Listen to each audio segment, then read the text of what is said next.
Hi, Mr. Schultz. My name is Amanda Cortez, and this is my response to Module 3, Part 2. Part 1 will be online. So with the idea to get the whole picture of my students' individual differences, I would create something similar to this.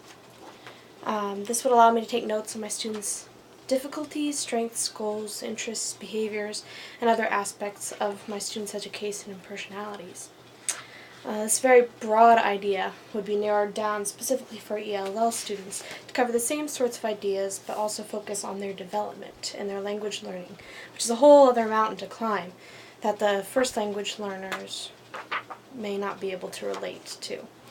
So I chose relationships and interests, these categories, in order to create environments that would offer a willingness to communicate. I chose this methods category to document the different methods that may or may not be working and provide an environment of comfort for communication, participation, teaching, and forming relationships. I chose the forms of communication and participation, which I really should have written upside down, these categories as a way to document growth within the language that my students are learning.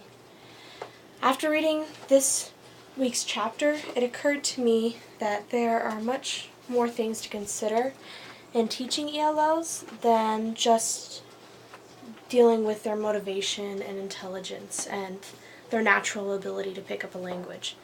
And so I hope with this to be able to keep the other things in mind as I teach them their new language so that I can document their growth and look at their areas of interests and things that have happened throughout the class that show something about them or their attitudes in regards to how they're dealing with everything. So that's all, folks.